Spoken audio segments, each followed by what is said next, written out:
이름으로 축원합니다.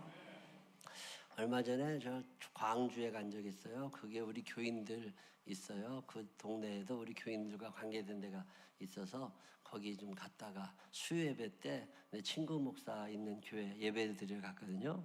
예배를 드리는데 이제 2명 앉아있어. 목사님 4분하고 딸하고 2명이 5명이 예배를 드리는 교회인데, 원래는 그 교회가 건물도 있고 2층도 그 교회가 컸어요. 그렇게 크진 않지만 그래도 자기 건물이 있는 교회였는데, 교인도 있었는데 이제 다 떨어져 나가고 돌아가시고, 그렇게 교육관에도 조그맣게 예배를 드리는데 속이 상하신 거예요. 그게 왜 그러냐면 그 땅이 첨담지구가 개발이 될 때 거기 먼저 땅을 사갖고 들어가서 교회를 지었어요. 그러면 사람들이 이제 이사 오면은 교회 오라고.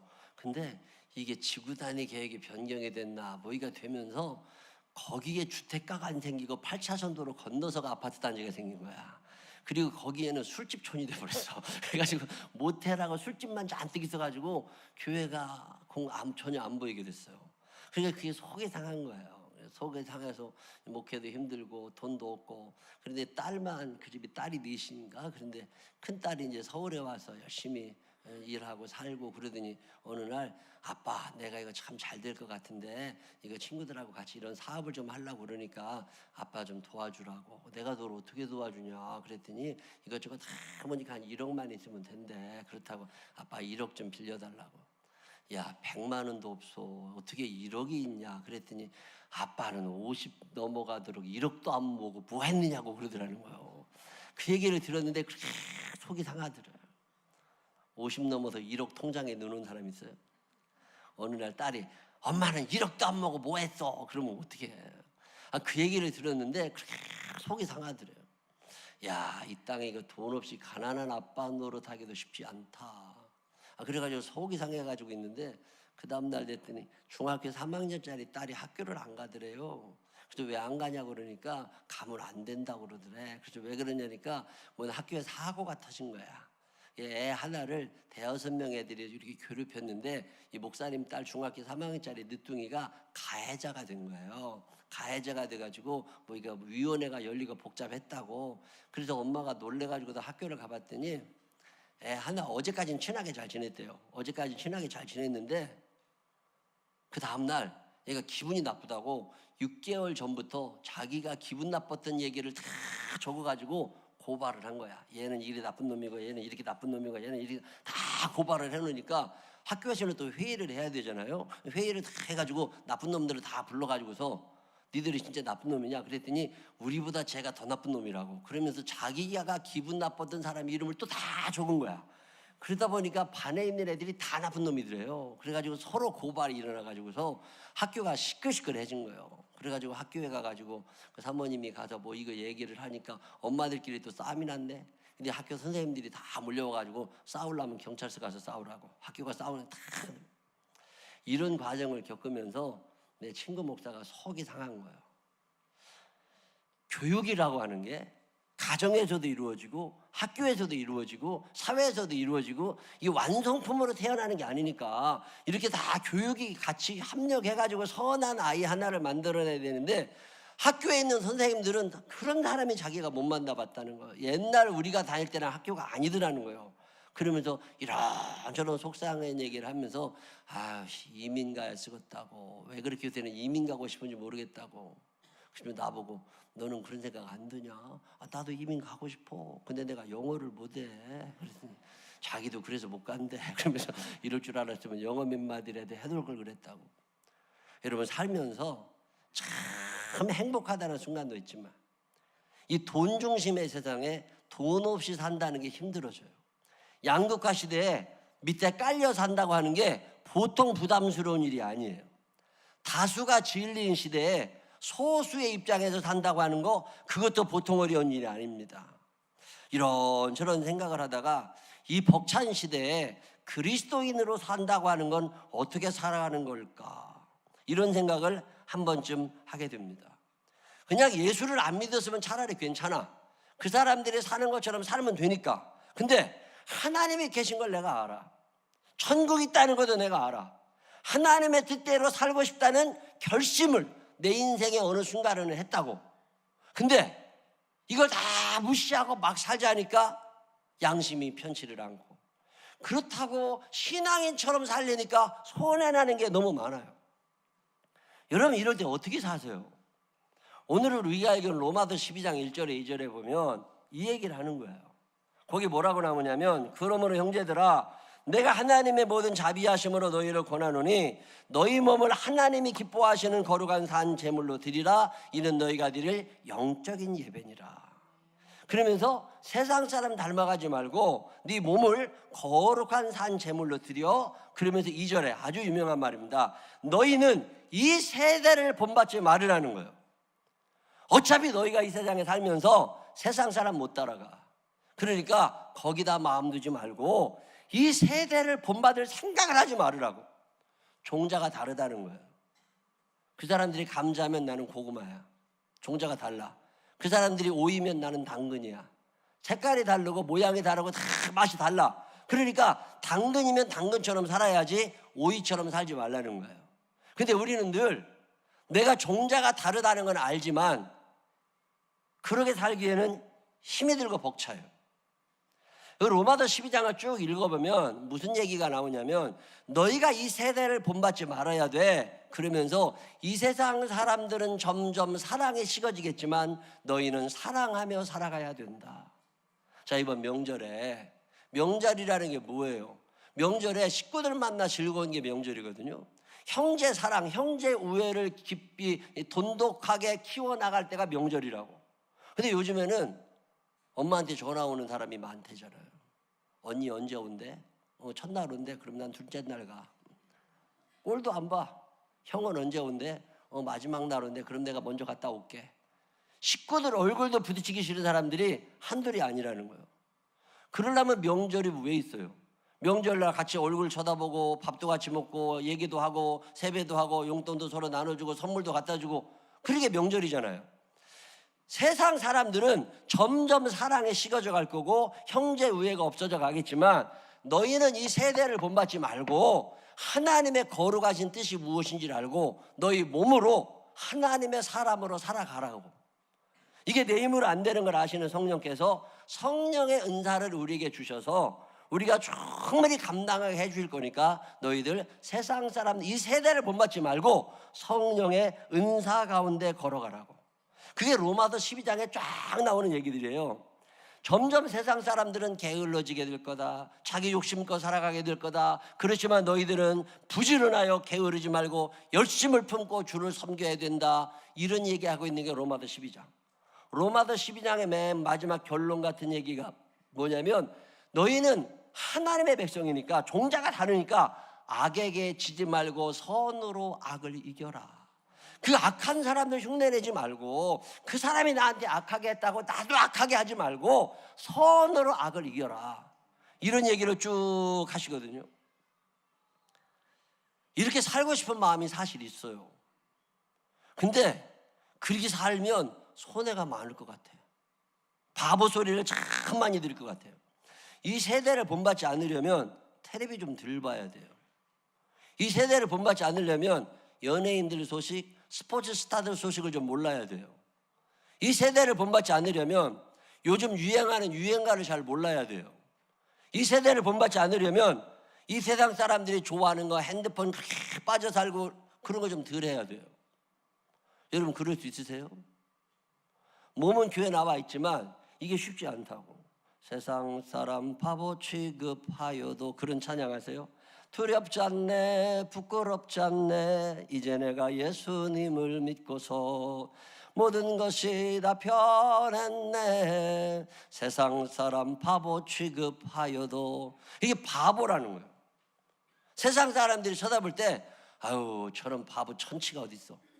그런 사람으로 살아가야 이 세상을 그리스도인으로 산다는 거예요. 자, 여러분 이 땅에 살면서 바보 천치 같다는 얘기 들어봤어요? 본인이 멍청해져 그런 거 말고 신앙의 양심을 따라 살면서 손해보고 신앙의 양심을 따라 살면서 좀 억울한 일을 스스로 자처하고 어쩌면 저렇게 바보 같으냐. 이게 예수 믿는 사람이라는 거예요. 성경 읽어보니까 성경으로 보면 다 바보 같은 것들 얘기밖에 안 나와. 다니엘 바보요. 그때 많은 사람들이 이스라엘이 무너지면서 포로로 끌려갔다고. 다니엘도 끌려갔잖아요. 그 포로로 끌려가가지고 강을 만들고 도로를 건설하고 집을 짓고 이런 막노동판에서 제대로 먹지도 못하고 살 때 다니엘이라는 사람은 왕궁에 뽑혀가서 거기서 공부하던 사람입니다. 다른 사람들은 배고프게 먹을 때 다니엘은 배부르게 먹던 사람이에요. 근데 어느 날 다니엘에게 문제가 생겼어요. 식탁을 받았는데 이 식탁에 하나님이 레위기에 먹지 말라고 한 음식들이 잔뜩 올라와 있는 거예요. 이거 먹으면 하나님이 싫어하실 텐데. 거기다가 그 음식들이 우상에게 제물로 드려졌던 음식들이라 좀 찝찝해. 안 먹었으면 좋겠어. 이걸 안 먹으면 쫓겨나야 돼. 이걸 먹으면 양심이 괴로워.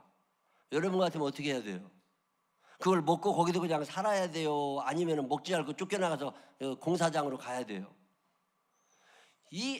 이때 대부분의 사람들은 그냥 먹고 말 거예요. 근데 다니엘이라는 바보는 그걸 안 먹어요. 그리고 차라리 내가 저 가서 공사판에 가서 일을 하더라도 이거 먹으면서 편하게 살고 싶지 않다는 거예요. 멍청한 사람이죠. 근데 성경은 그런 사람들의 이야기를 굉장히 소중하게 생각해요. 하나님을 포함한 어떤 신에게도 절하지 말고 왕에게만 절하고 왕에게만 소원을 빌어야 된다. 이런 법을 통과시켜서 국회에서. 그러면 그렇게 살아야 되는데 다니엘이라는 사람이 생각해 보니까 안 되겠어요. 하나님께 기도하지 않으면 못 살 것 같고 하나님께 예배드리지 않으면 내가 사는 것 같지 않으니까 그 국무총리라는 관직에 있던 사람이 왕의 명령을 어기고 스스로 법을 어기면서 예배를 선택해요. 이거 바보 같은 사람이죠. 그 높은 지위 올라가기가 얼마나 힘든데 신앙의 양심 때문에 딱 포기하겠다는 거예요. 그러고 보면 성경에는 바보 같은 사람 얘기가 이렇게 많이 나와. 바울 목사님은 아주 부잣집 아들입니다. 근데 예수를 선택한 순간 유산 상속을 포기해버리는 거예요. 여러분 그럴 수 있으세요? 유산 100만 원, 200만 원 받는 것도 아니고 요즘으로 말하면 수십억 유산을 받을 사람이 내가 예수를 믿는 것 때문에 유산 상속이 안 된다면 나 포기해. 그리고 다 포기해요. 그 높은 지위에 판검사 하던 사람이 내가 예수를 믿는데 이 판검사라는 직업이 걸쭉거려? 그럼 관두어. 그리고 딱 포기해요. 얼마나 바보 멍청이요. 우리가 생각할 때 참 바보 같은 사람, 그게 성경에 나오는 어마어마한 사람들입니다. 이렇게 살아가는 게 쉬울까? 이거 어려워요. 예수를 믿으면서 예수님 닮아간다는 게 힘들고 너희는 이 세대를 본받지 말어. 예, 알겠습니다. 내가 이 세대를 본받지 않겠습니다. 이게 보통 어려운 게 아니에요. 자, 그러면 반대로 예수를 믿어 교회를 다니면서 교회를 안 다니는 척하고 살기도 힘들어. 그래 본 적 있어요? 없어요? 예수를 몰랐으면 차라리 괜찮아. 천국을 몰랐으면 괜찮아. 하나님이 계시다는 걸 모르면 차라리 좋겠어. 하나님이 계신 건 알아요.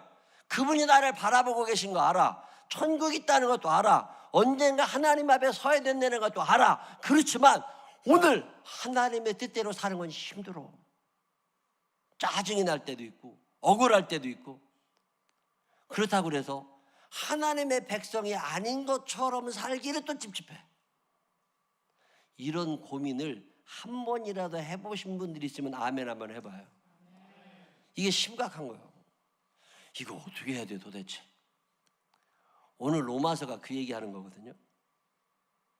제가 좀 편하게 쉽게 어렵지 않게 사는 아주 좋은 기회가 하나 있어요. 그게 뭐냐면 내가 이걸 알았어요. 예수를 믿는 사람으로서 예수 믿는 것처럼 사는 것도 힘들고 예수 믿는 사람으로서 안 믿는 것처럼 사는 것도 힘들어. 종자 자체가 하나님의 아들이 된 순간 하나님의 뜻대로 살아야지 결심 한번 한 순간 그 뒤로 인생이 힘들어지기 시작한 거예요. 이래도 힘들고 저래도 힘들어. 힘 안 되는 방법은 뭐예요? 결단을 빨리 하면 돼. 그래서 저는 결단을 했습니다. 그래? 어차피 두 개 다 힘들면 예수 믿는 쪽으로 힘들어 봐. 세상엔 수많은 길이 나의 앞에 있지만 나는 예수를 따라 가기로 했소.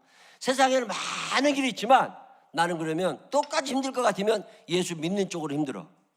그리고 예수 믿는 쪽으로 힘들기를 선택하고 가려는데 이것도 보통 힘든 게 아니에요. 오늘 성경에, 우리가 읽은 성경에 아주 중요한 단어 두 가지가 나와요. 하나는 영적 예배라는 단어고 하나는 변화를 받아라는 단어예요. 우리가 이 세상에 살면서 예수 믿는 사람으로 사는 게 힘든 이유는 내가 그렇게 살고 싶어서 그런 거예요. 영적 예배라는 얘기는 뭐냐면 내가 하나님 앞에 나가서 하나님 앞에 영적인 예배를 계속 드리다 보면 그분이 예배를 통하여 우리에게 힘을 공급해 주시는 거예요. 그렇게 살 수 있는 능력은 내게서 나오는 게 아니에요. 예수님께서 오병이의 기적을 베푸셨더니 사람들이 우르르 몰려와서 예수님에게 뭐라고 그래요? 예수님, 오병이의 기적 우리가 받고 우리가 보르뜩 따뜻하게 물고기 2마리로 5,000명이 먹는 걸 받고 나도 먹었는데 예수님 이거 한 번 갖고 안 됩니다. 내일 또 한 번 해주세요. 이렇게 된 거예요. 참 묘한 일은요, 엄청난 은혜를 받잖아요. 그러면 감사할 줄 알아야 되는데 또 달라는 거예요. 그래서 사람들이 몰려와가지고 예수님한테 예수님 선지자시라며 우리 먹을 거 더 줘. 그러면서 무슨 얘기를 해요? 모세라는 사람은 광야에서 40년 동안 이스라엘 백성을 만나러 먹였는데 예수님은 지금 한 번 먹인 거니까 앞으로 40년 동안 먹여달라고 쫓아온 거예요. 그러면 우리한테 매일마다 먹을 걸 무료로 달라고. 근데 예수님께서 하시는 말씀이 그 유명한 요한복음 6장 63절입니다. 살리는 것은 영이니 육은 무익하니라. 너희가 살고 싶어서 밥을 달라고 그러는데 우리가 진짜 살아가는 힘은 먹는 데서 나오는 게 아니라는 거예요. 밥을 먹어도 힘이 생기는 게 아니라 영이 살면, 내 영이 살면 살고 싶어지는 의욕이 생기고 밥도 먹히는 거지, 내 영이 죽으면 다 소용없다는 거예요. 예수님께서는 살아나는 방법을 육신에서 찾지 않고 영에서 찾습니다. 우리가 이 시대에 이 세대를 본받지 않고 하나님의 뜻대로 살아갈 수 있는 방법은 밥 먹어도 힘이 나는 게 아니라 영이 새로워지고 하나님과 영적인 충분한 교제가 이어지게 되면 그분이 공급해 주시는 성령의 은사가 있음을 믿으시기를 바랍니다. 이 힘을 받으라는 거예요. 사도행전 1장 8절에 오직 성령이 너희에게 임하시면 너희가 권능을 받아. 다른 방법이 있는 게 아니라 오직 성령이 너희에게 임하시면 너희가 권능을 받고 그 다음에 전도가 이루어진다는 거예요. 토스트를 나눠주잖아요. 샌드위치를 나누잖아요. 우리가 차도 나누고 물티슈도 나누고 할 때 힘이 있어서 하는 게 아니라는 거예요. 내 믿음이 하나님과 점점 가까워지고 하나님의 영으로 충만하면 몸이 피곤해도 나올 수 있어요. 근데 영적으로 힘이 들잖아요. 영이 약해져 있잖아요. 하나님에 멀어져 있잖아요. 그러면 조그만 구실이 생겨도 관두고 싶어. 살리는 게 육이면 몸 관리만 하면 돼요. 근데 살리는 게 영이기 때문에 영 관리를 해야 되는데 참 묘한 일은 예수 믿는 사람들이 이 세대를 본받느라고 영 관리가 안 돼. 몸을 위하여 쓰는 시간이 얼마나 많아요.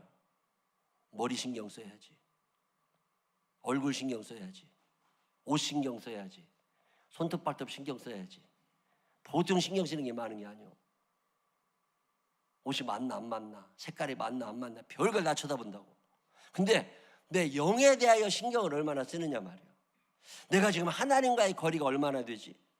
내가 지금 하나님께로 가고 있나? 하나님의 영이 나를 살리시네. 하나님의 영이 나를 살리시는 거니까 내가 영이 건강해야 되는데 육신만 쳐다보고 살다 보니까 영이 약해진 걸 모르는 거예요. 그러다 보니까 영적인 예배가 안 드려져. 언제부터인가 우리의 예배가 사람 중심이 된 거예요. 목사님이라는 사람들은 교양 강사가 된 거야. 성경은 무슨 얘기를 하느냐면 살리는 것은 영이기 때문에 예배 시간을 통해서 구원의 확신이 주어져야 돼요. 예배 시간을 통하여 용서의 확신이 생겨야 돼요. 예배 시간을 통하여 하나님의 계심이 믿어지고 예배 시간을 통하여 천국이 바라보아져야 돼요. 만약에 예배를 아무리 드려도 용서의 확신이 안 생겨, 구원의 확신이 없어, 천국이 안 보여, 하나님이 계신지도 모르겠어, 그러면 우리 교회 나오시면 안 됩니다. 그런 걸 주는 교회로 가야 돼요. 영적인 예배, 우리는 육적인 예배를 좋아해요. 내 귀가 즐거워야 돼, 내 마음이 편해야 돼. 그거 예배 아니에요. 예배는 내가 중심이 아니라 하나님이 중심이세요. 그래서 내 마음을 하나님께 드리는 게 예배예요. 찬양을 드리고 기도를 드리고 말씀을 듣고 예물을 드리고 그 드림을 통해서 하나님과 가까워지고 이 하나님의 살아계심이 믿어지면 그게 영적인 예배예요. 살리는 것은 영이니 육은 무익하니라. 예배를 통하여 여러분이 하나님과 친해지는 계기가 되시기를 바랍니다. 예배를 통하여 여러분의 영이 거듭나게 되시기를 바랍니다. 그 영적인 예배를 드리게 되면 변화를 받아요. 내가 변화하는 게 아니에요. 오늘 로마서 12장 2절은 무슨 얘기를 하느냐면 네가 네 노력으로 인생이 변화되는 게 아니라는 거예요. 성령님이 내 안에 계시면 그분이 나를 변화시켜 주셔. 그러면 나는 그것을 받아들이기만 하면 돼요. Yes, I can 아니에요. I can도 아니에요. 나는 아무것도 할 수 없지만 성령님이 내 안에 오셔서 나를 변화시켜 주신다. 그래서 변화된다는 거예요. 그게 변화의 삶을 사모하게 되시기를 바랍니다. 영적으로 충만하면 육이 힘들어도 견뎌낼 수 있어요. 근데 영적으로 충만하지 않잖아요. 조금만 힘들어도 꼬부라져. 웬 핑계가 그렇게 많아지나 몰라. 한 2주 됐네 벌써. 토요일 날 밤에 그런 적이 없었는데 왜 그렇게 열이 나고 아프고 팔뚝이 아파가지고 잠을 못 잤어요. 그래서 토요일 날 24시간 정형외과가 있나 찾아봐. 그래가지고 열심히 찾아봤더니 송파구에 24시간 정형외과가 있더라고. 그래서 거기를 가가지고 링게르도 받고 치료도 받고 MRI도 찍고 병원에 입원했어요. 토요일 날 목사가 입원하니까 주일날 교회로 어떻게 와? 그래서 아침에 나왔어요. 아침에 간호사 눈 뜨기 전에 먼저 나와가지고 그래가지고 주일날 1부 예배 드리고 2부 예배 드리고 점심 먹고 그날 제가 저 강서구 가양동에서 부흥회가 있던 날이거든요. 그래서 또 안 갈 수 없잖아요. 2년 전에 약속한 예배인데. 그래가지고 거기 1시간 20분 차 끌고도 가서 예배 드리고 저녁에 와가지고 자고 그 다음날 또 아침에 링게르 또 맞고 MRI 또 찍고 주사 맞고 그리고 오전에 신방하고 그리고 오후에 또 차 끌고 가. 그래가지고서 저녁에 10시까지 예배 드리고 10시 넘어가지고 병원으로 또 들어가. 3박 4일을 입원해 있었지 내가. 그리고 난 뒤에 화요일 날 아침에 이제 퇴원하고 그리고 오전에 신방하고 예배를 드리고 밤에 10시가 넘어가지고 예배 끝나고 차를 타고 88도로를 쭉 오는데 갑자기 무슨 생각이 나느냐면 참 감사한 생각이 나는 거예요. 몸이 아팠어. 힘들어. 열이 펄펄 끓어. 그래도 하나님이 약한 나를, 능력 없는 나를 사용하셔서 오늘도 사모하는 영혼을 만족해 하시고 저들의 마음을 하나님께로 끌어가시는구나. 그 써주신다는 게 참 감사했어요. 사람도 많은데 하나님이 오늘도 나를 사용하셔서 당신의 백성들에게 하나님의 말씀을 전하게 하시고 그 말씀을 듣고 그들이 결단하고 하나님 앞으로 갈 수 있도록 나를 사용해 주시는구나. 참 감사했어요. 눈물이 핑 돌더라니까요. 영이 건강해지면 육신의 피곤함이 크게 문제가 되지 않아요. 근데 영이 쫙 가라앉아 있잖아요. 아무리 건강해도 게을러집니다. 아무리 건강해도 아무 일도 하고 싶지 않아요. 너희는 이 세대를 본받지 말아라. 그들은 몸으로 손으로 생각하지만 너희는 영적인 생활을 소중히 생각해야 된다. 그리고 성령님이 너희 안에 계셔서 변화를 받으면 그러면 이 시대를 이겨낼 수 있는 힘이 너희 안에 주어지지만 영적인 생활이 되지 않으면 너희는 꺾어지게 된다. 돈 생각 늘 하고 살아야 되고 피곤한 생각 늘 하고 살아야 되고 몸만 위하고 살아가다 보니까 영적인 생활이 안 된 거예요. 여러분, 여러분의 영을 위하여 얼마나 많은 시간을 투자하세요? 제가 목회 초기에 뭐 열심히 하고 싶었는데 안 되더라고. 은혜 받는 사람이 아무도 없어요. 열심히 설교한다고 막 딸따로해서 설교하는데 은혜 받았다는 사람이 아무도 없어. 그래서 이게 왜 그러냐. 어느 날 사도행전 3장을 읽는데 이런 말씀이 있어요. 베드로와 요한이 제9시 기도 시간에 성전에 기도하러 올라가는데 성전 문 앞에 있던 안진뱅이 거지가 예수님 베드로에게 한 푼 달라고 그러는데 뒤져보니까 아무것도 없어. 그때 베드로와 요한이 그 안진뱅이 거지에게 뭐라고 그러냐면 내게 금과 은은 없지만 금과 은 나 없어도 내게 있는 건 내게 주니 곧 나사렛 예수 이름으로 일어나 걸으라. 내게 있는 게 있어요. 적어도 베드로와 요한은 내게 있는 게 있었어. 예수의 이름이 있었다고. 근데 우리에게는 이게 없는 거예요. 왜 영적인 생활이 안 되느냐? 왜 자꾸만 육신적인 일만 쳐다보게 되고 이 세대를 본받아 가게 되느냐? 내 안에 예수의 영이 없는 거예요. 베드로와 요한은 돈은 없었지만 예수의 이름이 있었다고. 제가 이것을 읽다가 참 은혜를 받았어요. 목사라는 사람이 돈은 없어도 괜찮은데 예수의 이름이 있어야 되는구나. 신앙인은 건강이 약해도 괜찮으니까 예수의 이름이 있어야 되는구나. 여러분 이거 있으세요? 내게 있는 건 내게 주어. 있어야 주지. 있어야 주지. 살리는 것은 영이니 육은 무익하니라. 이 땅을 살아가다 보면 하나님의 자녀로 살면서 하나님의 뜻대로 사는 것도 힘들고 하나님의 자녀로 살면서 세상 따라가는 것도 힘들어요. 어차피 힘들 것 같으면 나는 하나님 내가 이 세대를 본받지 않고 하나님의 뜻을 따라 살렵니다. 이 결심을 하게 되시기를 바랍니다. 이 결심을 하게 되면 성령님이 내 안에 오셔서 나로 하여금 그렇게 살아가도록 힘을 주시는 거예요.